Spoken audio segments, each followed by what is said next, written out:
Hi everyone, thanks for joining us for this Facebook Live. Lisa and Lydia here on this Tuesday. Everything's always a little weird holiday week, lots of vacations, so we're kind of down to a skeleton Moving crew. Parts, yep. Yep, exactly. But we will continue to do our Facebook Lives in the morning, and of course it stays online on Facebook throughout the day. It also is made into a podcast. You can find it at inforum.com/podcast. Just look for the Inforum Minute. Inforum YouTube channel, live on air. We have newscasts all day long, of course. We just kick things off from 5 to 7 every weekday morning. All right, all important holiday week forecast. Yeah, things are quiet and kind of boring leading up to until about Sunday. Christmas Eve is when things start to shake up a little bit. Of course, there's an inconvenience in the weather right on the timing of Christmas Eve, exactly.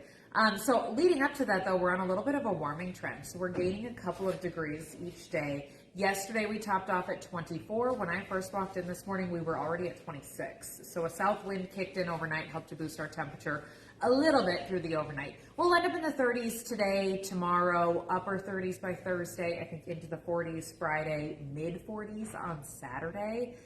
Quiet weather, in and out of clouds, that's about the worst of it. Maybe a breeze from time to time.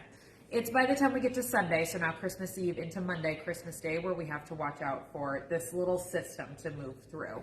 I'm not seeing any massive red flags with it. It doesn't look to be a big whopper of a system, but it could be just enough to make things a little bit slippery. Models are a little bit all over the place with it. Some of them have us just in rain. Others have us switching to snow kind of on the backside. Timing, track, all of those things can still change because this system is thousands of miles away. I went to look for it this morning, and it's off the coast of Alaska, off the coast of the Aleutian Islands. I mean, it's a long ways away. There are two weather systems kind of in front of it, and neither of those will be weather makers for us, but because that thing is so far away and we're still so many days away, we cannot forecast with certainty what exactly is going to happen. So at this point, I want you to keep checking back with us, whether it's on our newscast, on Facebook Live, on our Storm Tracker app. That's a great way to just kind of bring us with you. Yeah.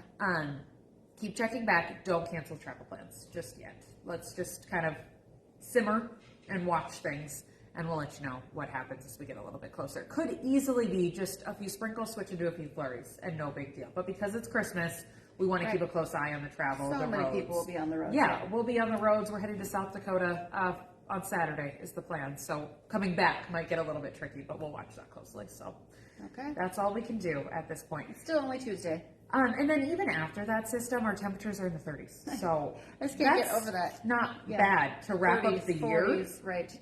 Hopefully you don't have a snowmobile on your wish list, or if you do, it'll be a while till you get to or play with it. Ice fishing gear. Yeah, for your vacation over the holidays too. Yeah, no kidding, because things have just been so mild. I have frequently talked about minus 30s leading into New Year's, and now I'm talking about positive 30s. That's a good point. So that's a little bit of a flip. Not bad. Not a bad forecast. We'll watch the Christmas stuff closely. That's all we can do at this point. All right, sounds great. Thanks. Thank you. All right, well, today the Fargo Police Department is releasing the last of its interviews with the 3 officers involved in the July 14th shooting.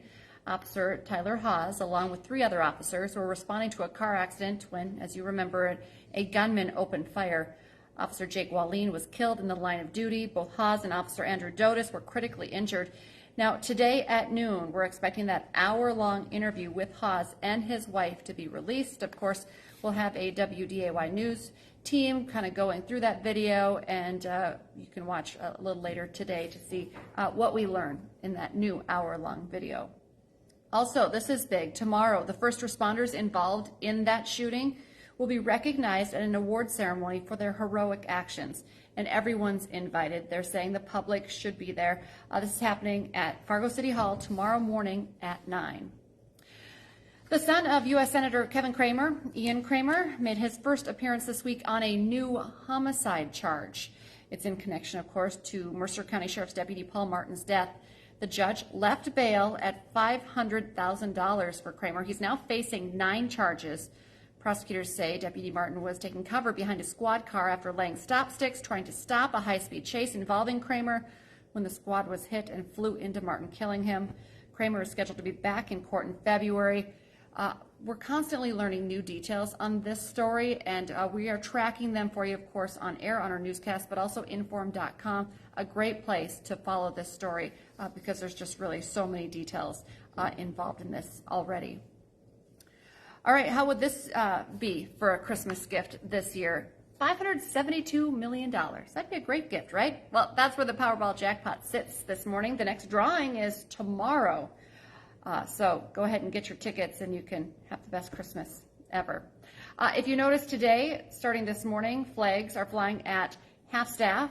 That's in honor of the late Supreme Court Justice Sandra Day O'Connor. We watched as the flag went down. It was lowered at Fargo City Hall this morning.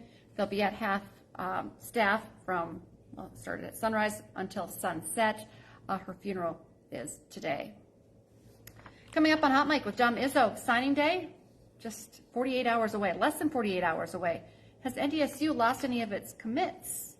Well, Dom's going to be talking to some former players. They're going to weigh in on Tim Polasek's hiring, including punter Ben LeCompte. We haven't heard from him for a while.